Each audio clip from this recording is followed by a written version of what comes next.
جفن المسافر ما غفى مذ فضى حبا ووفا وإلى المدينة هزنا شوق لقرب المصطفى قلوبنا دروبنا تاقت إلى المصطفى.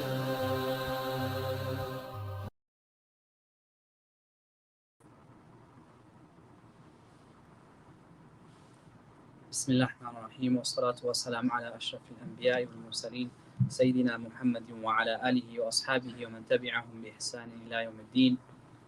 الله أكبر الله أكبر الله أكبر لا إله إلا الله الله أكبر الله أكبر ولله الحمد. This topic that we're going to be discussing today is very relevant to us in the sacred month that we have just entered, alhamdulillah. By the mercy of Allah subhanahu wa ta'ala, we have entered the month of Hijjah. And this month is special, obviously, for many, many reasons, and we're here to discuss that. But to me personally, it holds a special place in my heart in the sense that in these days specifically, I was engaged in a form of worship, in an action that was incomparable to the rest of my life. The rest of my life, past and present, feels insignificant to the tasks that I was up to in these days while I was at the Islamic University of Medina. So by the mercy of Allah subhanahu wa ta'ala, I had the honor to be the host, to be at the service of the Hujjaj, of the people that came for the blessed and the sacred journey of Hajj.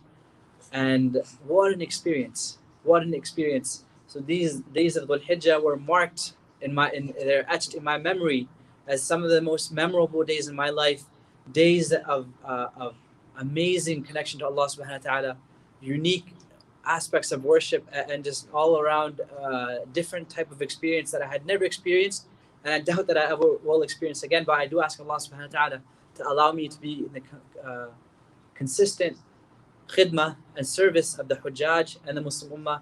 Allahumma ameen. Please also everyone join in saying ameen for me in that dua. Allah subhanahu wa ta'ala have all of us in service of Muslims all around the world, especially allow us to return to the Haramain. And this year is especially tough, just like last year. Unfortunately, there are no international Hujjaj arriving to Makkah al-Mukarramah. And it's a pain in our hearts that we feel that we all yearn to be there. So many of our community members, I'll tell you, they had set this year as the year that they will be going for Hajj. People have been planning for years and years, and they had said, 2021, I've been saving up for X amount of years. This is the year I'll be going for Hajj, inshallah. Qadarullah ma sha fa'ala. Allah subhanahu wa ta'ala had a different plan, and unfortunately, none of our community members were able to go on this beautiful journey. And our topic today is not that journey, and I will be, if I ever get sidetracked about it, please do forgive me, because it's something I feel very passionate about, and I do have a lot of stories to share, but I'll try my best to stick to the topic at hand and explain to everyone here, the virtues of the days of Dhul Hijjah, a month that Allah subhanahu wa ta'ala has been sanctified and referred to in the Quran in many different places. For example, Allah subhanahu wa ta'ala swears by it, wal fajr wa layalin ashr.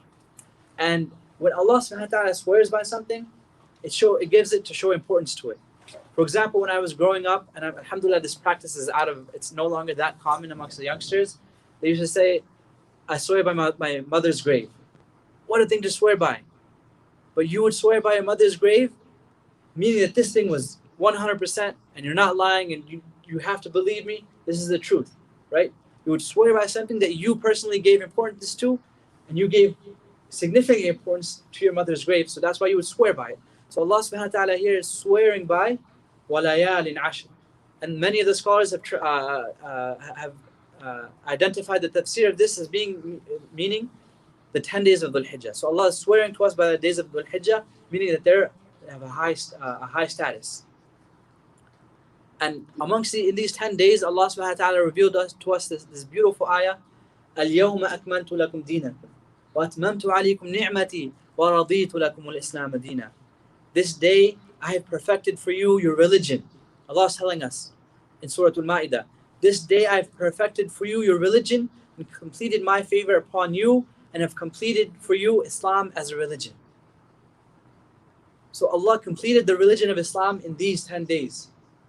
In these 10 days that this ayah was revealed as a significant event in Muslim history, that this was the day that our religion was complete. And there are other ayahs that were revealed after this ayah, but there were no more ahkam that were revealed.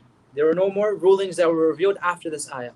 And in these days, as I had mentioned, is the pilgrimage of Hajj. A beautiful, beautiful journey where Muslims are required to do it once in their lifetime, if they're able to, a reward such as no other. Hajjul Mabrur laysa lahu jaza illa al-jannah. Right? A Hajj that is done with full conviction and hope in Allah subhanahu wa ta'ala's reward and with sincerity, it has no reward except that the person enters Jannah. There's other hadith that mention that a person who goes for Hajj, they come back with a clean slate like the day they were born. What an amazing, amazing reward. May Allah subhanahu wa ta'ala grant all of us that opportunity. The day of Arafah lies in these 10 days. A day where Allah subhanahu wa ta'ala has distinguished to be the day that He frees the most amount of people from the fire of Jahannam. The 9th day of Dhul Hijjah is the day of Arafah. Right? These 10 days has so much packed into it. The day of Arafah is in there. I won't talk about too much in detail about that, as inshallah in the coming day on Friday, we plan to have a workshop to cover the importance of Arafah and the ahkam of Yawm al-Eid. So we can just have a refresher right before. Yawm al-Nahr is also within the 10 days of Dhul Hijjah. Yawm al-Nahr, what's Yawm al-Nahr? It's the pinnacle of Hajj. The pinnacle of Hajj, where the Hujjaj are now completing their main rites and rituals on that day. And there are hadith that signify the virtues of these days. One such virtue, the Prophet ﷺ says, it's in a hadith, أفضل أيام الدنيا أيام العشر. This hadith is narrated to us by Bazar. It's not one of the one amongst the famous collections of hadith, but it's authenticated by Shaykh al-Albani. So the Prophet ﷺ tells us the best days of this worldly life are the first 10 days of Dhul Hijjah. The best days of the dunya that you're going to witness in this year are the 10 days of Dhul Hijjah. In Surah Al-Hajj, Allah subhanahu wa ta'ala says, يَذْكُرُ اللَّهَ فِي أَيَّامٍ مَعْلُومَاتٍ. And Ibn Abbas narrates to us that Allah subhanahu wa ta'ala is referring to these 10 days of Dhul Hijjah. And now this hadith I'm going to spend some time on, and I want all of us to internalize it. I want all of us to internalize this beautiful hadith of the Prophet ﷺ. It's narrated to us by Sahih al-Bukhari. Ibn Abbas radiallahu anhu reported the Messenger of Allah sallallahu alayhi wa sallam saying, there are no days in which a good deed is more pleasing to Allah than in these 10 days. There are no days in which a good deed is more pleasing to Allah subhanahu wa ta'ala than in these 10 days. And then someone from Sahaba asked, Ya Rasulullah, how about jihad? Right? How about jihad? How about if someone goes and fights and battles for your cause, Ya Rasulullah? Isn't that an amazing, huge deal? Wouldn't that be more virtuous than these 10 days? What's the Prophet ﷺ's answer? The Prophet ﷺ answered, not even jihad in God's path, except a person who goes out with everything that they have and they lose and they come back with nothing. They go with everything that they have and they come back with nothing. When the Prophet ﷺ is saying he comes back with nothing, he means it literally, that this person passes away in jihad. The only deed that would be greater than these 10 days is someone who went for jihad. Not just that, they didn't just battle for the sake of Allah, which is a huge deal. They shed their energy, they traveled much distance, they got to the battleground, they fought. Not just that, they passed away in battle. They were a martyr and they lost everything, including their own life. That's the only circumstance where the Prophet ﷺ is telling us that individual had more virtue than someone who worshipped Allah in these 10 days. Now put that into context. This is a huge reward. We're used to sacrificing a lot, alhamdulillah. We give our money, we give our time. But this is an individual who sacrificed their own life. They went out in battle, knowing that they might not come back. And they didn't come back.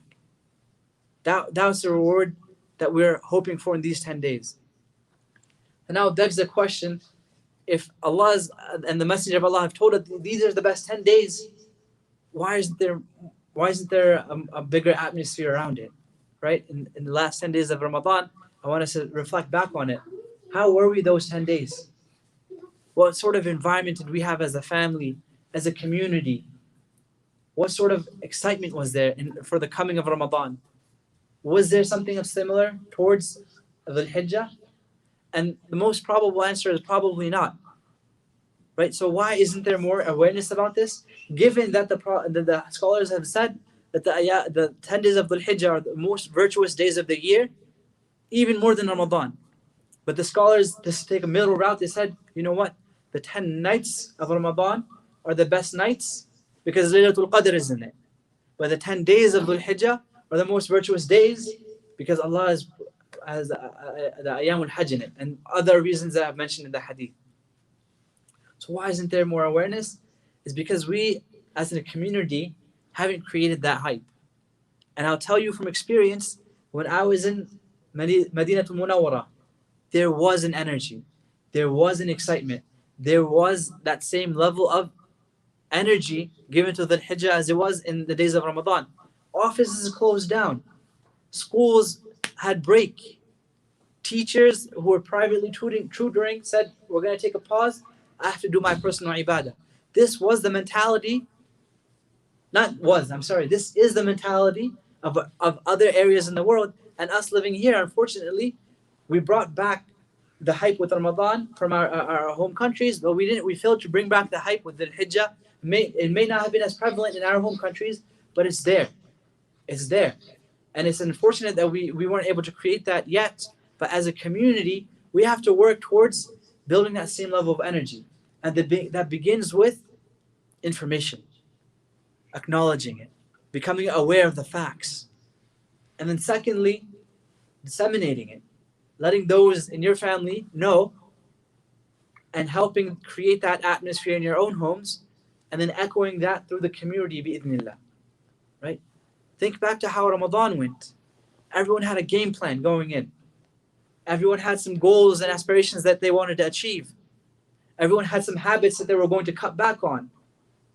Everyone had a set ritual of how their day would go so that they could maximize their benefit. Let's use these days as well to maximize what we can in these few days that we have ahead of us. So create hype around it. Let's give us some action items of what we can do. I already began with the first one is information, right? Know the facts, realize it's important, give it value on your own. And I say this sincerely, overhype it. Overhype it for yourself, make it sound exciting to you and your family, and that's when that effect will happen, the ripple effect will happen in society. If you had any sort of action that you were doing with the kids in Ramadan, for example, you had a sadaqah jar, you had a tree where you were putting a good deed on it each day, or a calendar that said, oh, on this day we're going to focus on this item, do something similar. It's not too late. It's not too late. Launch off now and create that mentality now. Sit down and brainstorm what's something that you're going to leave off. Right? In Ramadan, we sat and we said, I'm going to cut out Netflix. I'm going to cut out YouTube time. Do that for these 10 days. Do that for these 10 days so you can get more time in ibadah. You can get more time in the worship of Allah subhanahu wa ta'ala. So that was number one, right? Create hype about it. Create an action plan that you and your family can follow. And remember, guys, these 10 days are leading up to Yawmun Nahar. Just like in Ramadan, we had 30 days of fasting and we celebrated with Eid al-Fitr as a celebration that we fasted and worshipped Allah subhanahu wa ta'ala for 30 days. Eid al-Adha is no different. We're celebrating our ibadah of Allah subhanahu wa ta'ala for 9 consecutive days.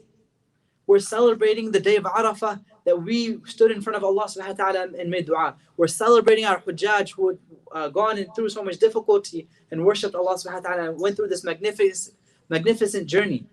Right? It's a day of celebration. Eid is a day of celebration of our ibadah. Now think about it, how would you feel on a day of celebration for your ibadah, and you didn't have much ibadah to celebrate? You'd feel cheesy. It's like, okay, did I really deserve this? Did I work hard enough? Did I really hit that marker of celebrating? So work hard and realize that all these days are leading up to that climax of Yawm al-Arafah and Yawm al-Nahr. Work up to it. When an athlete is training, the day of the meet, it's not the first time that they're running that 1 mile race. Right? Anyone ran track? They ran a mile. Their run is the 1 mile run. The day of the meet is not the first time that they're going to be running the mile in their life. They would have been preparing for months in advance, practicing that mile run, making sure their speed is up to par, their stamina is good. Same thing. It shouldn't be that the day of Arafah is here and that's the day we're trying to get all of our ibadah in. Of course, we should exert ourselves extra on the day of ibadah, on the day of Arafah, the day of our track meet, quote unquote. We should be all in. But prior to that, we have to have had significant practice and training. And this is what Allah subhanahu wa ta'ala has given us in these ayam Hijjah to motivate us. Work hard now and reap the fruits of it on Yawm al-Eid. Number 1, create the hype. Moving on. Remember Allah subhanahu wa ta'ala. This is number 2, an internal action item for yourself. Allah subhanahu wa ta'ala tells us in discussing the ayam al-Hijjah, وَيَذْكُرُ اسْمَ اللَّهِ فِي أَيَّامٍ مَعْلُومَاتٍ, and mention the name of Allah subhanahu wa ta'ala on the known specific days, i.e. the days of Dhul Hijjah. And I want to share a beautiful, beautiful hadith regarding this. The Prophet sallallahu alaihi wasallam tells us there are no days that are better in the sight of Allah subhanahu wa ta'ala, and during which deeds are more beloved to Him than these 10 days, i.e. the 10 days of Dhul Hijjah. So, during them, frequently say La ilaha illallah, Allahu Akbar, Alhamdulillah. These are the instructions. If you hit these 10 days and you realize their value, then do this action. Direct commandment of the Prophet ﷺ. فَأَكْثِرُوا فِيهِنَّ مِنَ التَّهْلِيلِ وَالتَّكْبِيرِ وَالتَّحْمِيدِ. Say these things often on your tongue and repeat them over and over. And Imam Bukhari narrates to us a beautiful, beautiful tradition. He says, Ibn Umar radiallahu anh and Abu Hurairah radiallahu anh used to go to the marketplace during the first 10 days of the Hijjah, and they used to repeatedly say the takbir, and the people would repeat it with them. Let me put this in context. Ibn Umar radiallahu anh and his Abu Hurairah radiallahu anh would walk into the mall. Allahu Akbar, Allahu Akbar, Allahu Akbar.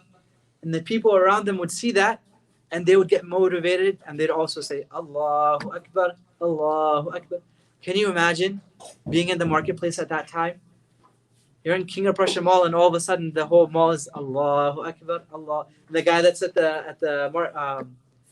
the announcement speaker system, he joins in as well. Allahu Akbar, Allahu Akbar. But that only happens when there's a few brave individuals, the likes of Ibn Umar, the likes of Abu Hurairah radiallahu anh. They know the virtue of these days. They say, I'm going to get this reward and multiply it.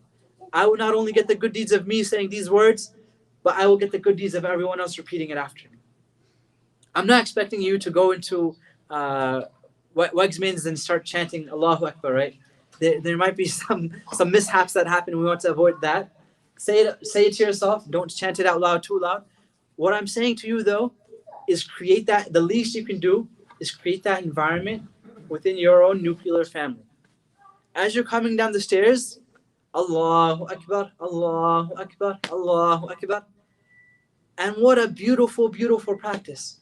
You're cutting the chicken for dinner, Allahu Akbar, Allahu Akbar, Allah, out loud. Remind each other that these are the 10 days of Dhul Hijjah. We've been told to increase in our takbir, our tahmeed and tahleel. Do it out loud. Motivate other people. And you will get the reward of them doing it as well. You will get the reward of them hearing it. This is a little known fact, but I hope that this message here is loud and clear. inanimate objects on the Day of Judgment will be a witness for you on the Day of Judgment. So this little piece of carpet on the Day of Judgment will come and say that Bilal said takbir here. I am a witness to it that I heard it. Allahu Akbar. He said it here.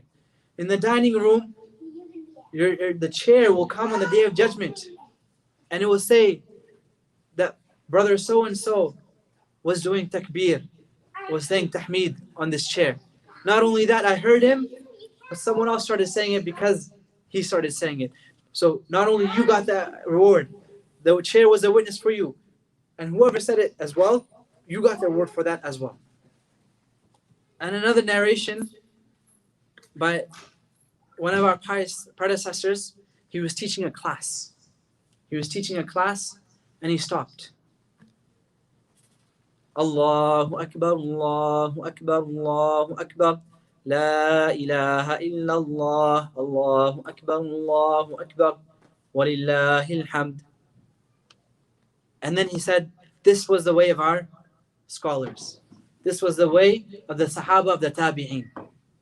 That they would stop what they were doing and they would just, in these 10 days, they would do takbir, tahmeed in the middle of what they were doing. I want to put this into context. Most of us are not teaching classes. Most of us are either sitting in class or you're doing some sort of work. You're going to take a break, right? Right before you take a break and stand up from your desk, in these 10 days, make it a habit. Allahu Akbar, Allahu Akbar, Allahu Akbar. La ilaha illallah. This is exactly what the scholar is telling us was the practice over and over by the ulama and by the tabi'een. That they would pause whatever they're doing randomly and start the takbir, start the tahleel, start the tahmeed. Be someone who follows that beautiful, beautiful tradition. You're going to get up from work. You're going to take a break from you have a 10 minutes between one class to the next class. It's in your summer break. You know, after you're done eating your dinner, say it. There's no specific time. There's no time when it's not allowed. Make it a habit, right? Before you go to sleep. Once you wake up, you took a nap. When you came back inside the house, Assalamu alaikum wa rahmatullahi wa barakatuhu, bam, you start your takbir. Set a time and place that you want to do it. That will be a regular thing for you in these 10 days of Dhul Hijjah, and you'll see it have an echoing effect into the rest of the family. And as I had mentioned, leaving off evil actions. We want to pull ourselves away from all that is evil. These 10 days, we did it in Ramadan, right? Make an active effort to do it in these 10 days as well. What can I take out so I will have more time for ibadah? What can I waste my time less in so I can do ibadah in these 10 days? And I'm telling you, wallahi, people in other parts of the world take these 10 days off from work. They save up their holidays and they take off these 10 days. Why? They don't take off just for Eid. They take it off for the entire 10 days because of how important it was. Because how much the Prophet ﷺ exerted himself. I'm not asking you to take off from work. If you're able to, do it, by all means. But be in a constant state of ibadah. The next point, next action item is fasting. And obviously fasting is very virtuous all around the year. There are specific days that are more virtuous to fast than others. And there's a hadith of the Prophet ﷺ narrated to us by Sunan Nisa'i and by Imam Ahmad. The Prophet ﷺ said, Sayyidah Hafsa radiallahu anha narrates to us, the Messenger of Allah sallallahu alaihi wasallam would not leave off 4 matters. There were 4 things that the Prophet ﷺ was very particular in that this Sahabiya noticed. She said, fasting on the day of Ashura, the 10th of Muharram, the 10 days of Dhul Hijjah, and fasting on the 10 days of Dhul Hijjah, fasting on the 3 days of every month, and performing 2 rakahs before dawn. These 4 things were things that the Prophet ﷺ was very consistent on. Fasting on the day of Ashura, fasting the 10 days of Dhul Hijjah, meaning the 9 days of Dhul Hijjah, not the day of Eid.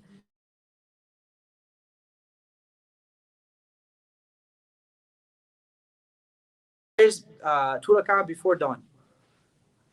So these are some action items that I've highlighted. First, just raising awareness, creating that mentality. Second is that dhikr on your tongue. right?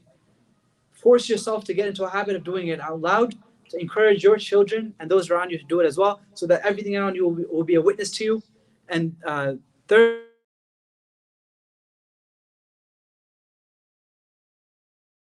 you should be doing all year round, but put an extra emphasis on it in these days is of dua.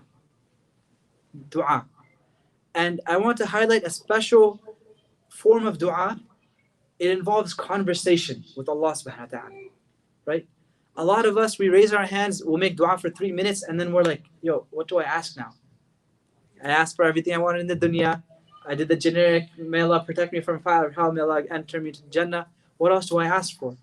So I want us to engage in an act of dua as a means of conversation with our Rabb, Jalla wa Jalal, with Allah subhanahu wa ta'ala. So ask dua, ask Allah subhanahu wa ta'ala about things specific to Hajj. So if any of us have been to Hajj, that may be a little bit easier. If you've been to Umrah, it will be a little bit easier. So you raise your hands and you have a conversation with Allah subhanahu wa ta'ala, recalling those events and tying it into your dua. For example, Ya Allah, I stood on the day of Arafah in the blazing desert heat, on the plains of Arafah, on the blessed day that you said that you would free so many people from the fire of hell, and you would enter so many people into the paradise. Ya Allah, I stood on that day and I was not able to stand the heat. I stood in Makkah al-Mukarramah, in the sanctified lands. Ya Allah, under the sun, the heat of the sun, I was not able to bear it that day, but Ya Allah, protect me from having to bear it on the day of judgment. On the day of Hisab, when you said the sun will be so much closer, and we will be drowning in our own sweat. Ya Allah, I was sweating so much, wearing my ihram. My ihram was drenched. Ya Allah, I couldn't do it. I was having a tough time then. Ya Allah, how am I going to stand in front of you on the day of Hisab? How am I going to do it? Ya Allah, protect me from having a hard reckoning. Put yourself in the days of Hajj. Recall those events. Ask, Ya Allah, I went from Sa'i. I followed the sunnah of Hajar alayhi salam, doing Sa'i. I walked from Safa to Marwa. I climbed the mountain to the top. And I made dua there, Ya Allah. I walked down. I can't imagine how Hajar radiallahu anha felt so helpless, having no food or drink. Ya Allah, alleviate so and so difficulty in my life. Ya Allah, I'm having a tough time. Ya Allah, just as Hajar alayhi salam took her means necessary, here I am, Ya Allah, taking my means necessary. But Ya Allah, I'm raising my hands and begging you, Ya Allah.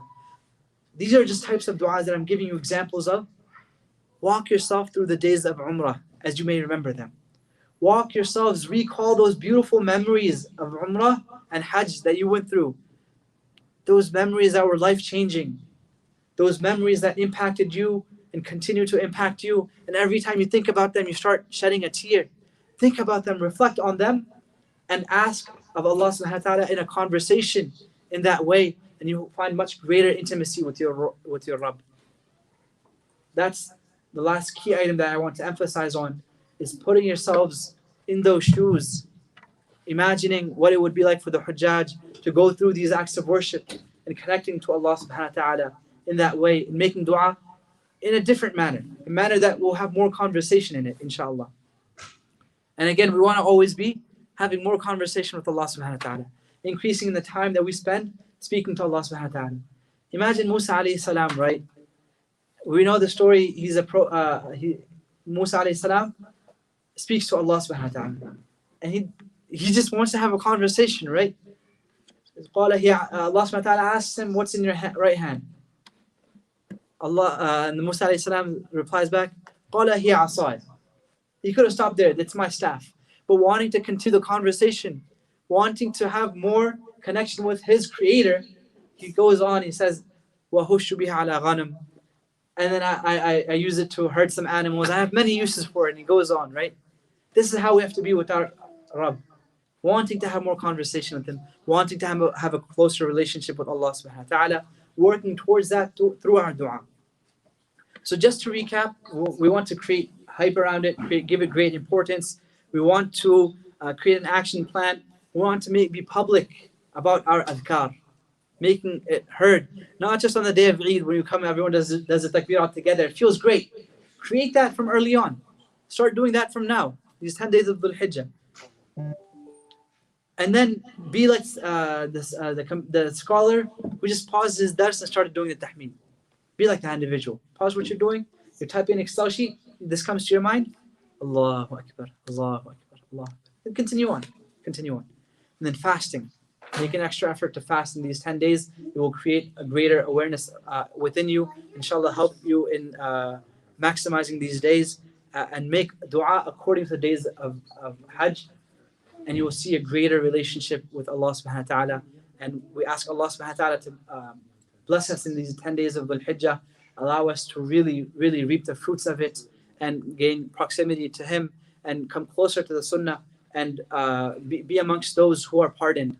May Allah subhanahu wa ta'ala allow all of us to be amongst those who reach the day of Arafah and are amongst those who are given shade under the arsh of Allah subhanahu wa ta'ala on the day when there will be no other shade.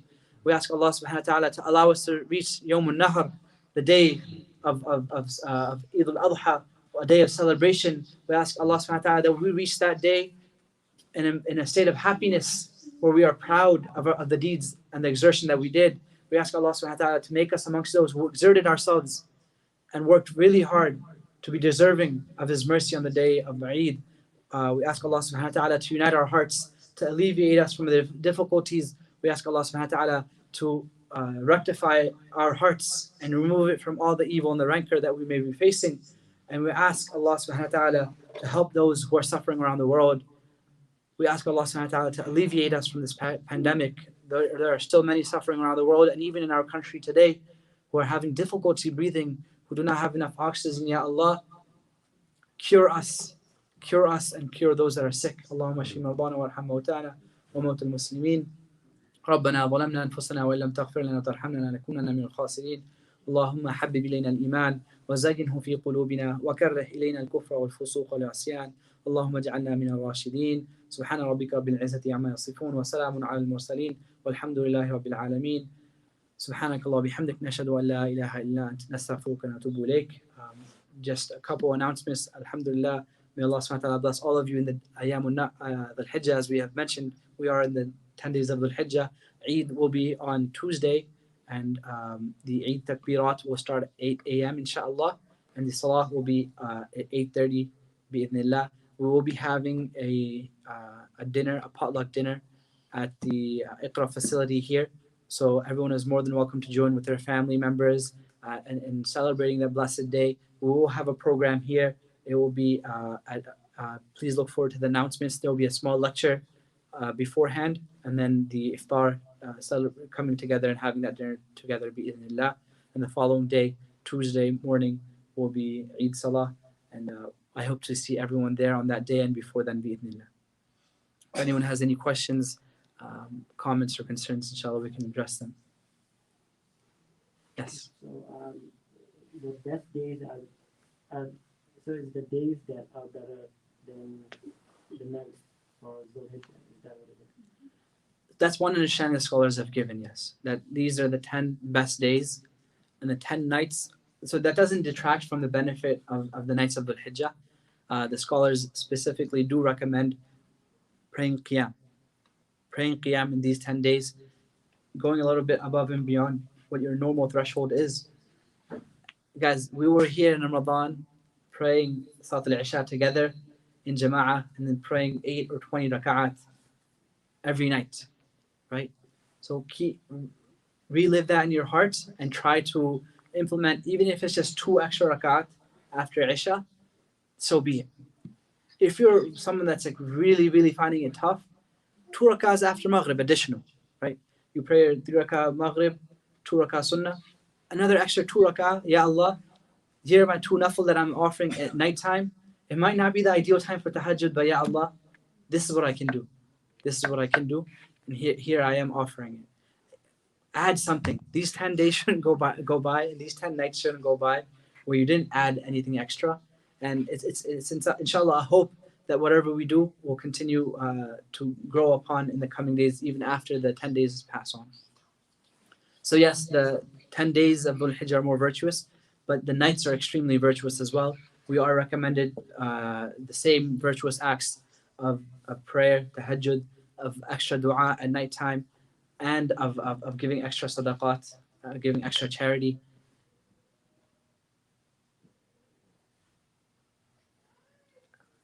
If there's, is there any way to check if there's questions online? Yeah, we're checking. Okay.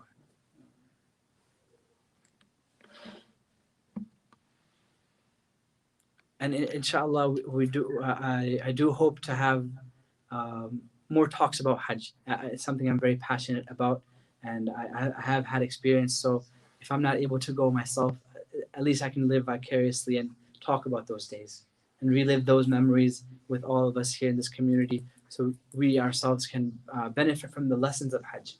We're not able to partake in the ibadah itself, at least take a value and benefit from what the Hujjaj are the acts that they are going through, and what life lessons we can take as believers in those days to have a long lasting and a change in our hearts through that way, inshallah.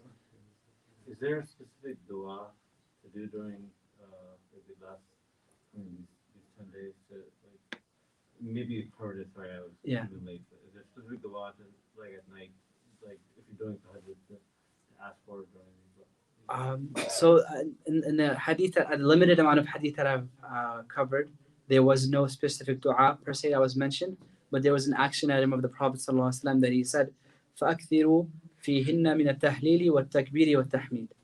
So increase in the amount of times that you say La ilaha illallah, Alhamdulillah, and Allahu Akbar. So that's the prescription the Prophet ﷺ has given us for these 10 days, is just really go above and beyond in these three dhikrs, of setting time aside to just sit down and do them, or as we're going through the workday, as we're driving the car, make it something that our tongues are moist with. Do you have another question? Yeah. What are some of the rituals that someone who's sacrificing should follow in the last 10 days? So the question was, what are some of the rituals that someone who is going to be making a sacrifice that they should follow? This is a fiqhi issue that scholars have differed upon. So there is a sahih hadith of the Prophet ﷺ that he ﷺ tells us, whoever is going to make a sacrificial animal, they should not cut their nails or trim their hair. They should not take anything away, literally take anything away, meaning trim or cut their nails or from their hair. So some of the scholars from this derive that it's wajib, it's required to follow this, and that if anyone who does trim their nails or trim any part of their hair, that they would be doing an act of disobedience. But the majority of scholars have said that this is mustahab, that is something that's recommended but not required. Right? It's something that is recommended, and specifically for the person that's slaughtering the animal themselves. This would be something that's, if you're going and passing slaughtering the animal yourself, this was an action of the Prophet ﷺ that he himself wouldn't trim his nails or cut his hair. So it's something that's mustahab, and we should try to follow it to the best of our ability. But again, according to the majority of scholars, you wouldn't be sinful in that sense or have to have any compensation if you did fall into that action. I hope that answers the question. Other ahkam related to someone slaughtering is just saying Bismillah, Allahu Akbar before you do it. Make sure you cut the main arteries, and we can go into a whole topic about slaughtering animals and so forth, but just the basic principle of making sure the knife is sharp. Don't be doing it in front of other animals to the best of your ability. Again, these are some of the guidelines that the Sharia has given to us to do things with ihsan. Everything that we do needs to be done with ihsan, with perfection, to the best of our ability. And these are some of the guidelines that we are given by our beloved Prophet ﷺ, who is a complete guide. And inshallah, we will be covering the day of Eid and the virtues of Eid and the day of Arafah as well in the coming days. So please do stay tuned for that. There's an online question about are the du'as made on the day of Arafah, even if you're home, counted more heavily as opposed to other days? For sure. But there are certain days Allah subhanahu wa ta'ala has said that I've sanctified. Sanctified meaning that they're held in greater value. Any action that you do, it's multiplied by even more. For example, Laylatul Qadr, khayru min alfi shahr. Any action that you do, it's multiplied as if you were doing that same action for 1,000 months. Same thing with the day of Arafah.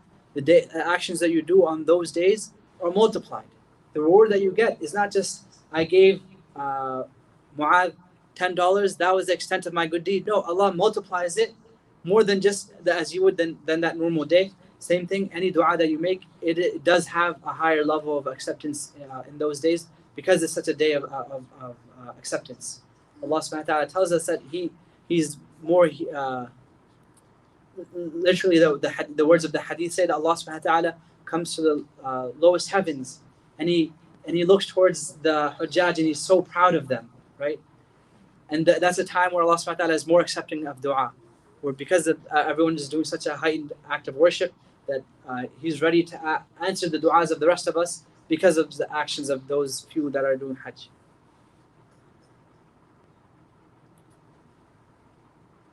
Barakallahu feekum, ahsanallahu alaykum. May Allah subhanahu wa ta'ala unite us all again on the day of Eid. Assalamu alaikum wa rahmatullahi wa barakatuh.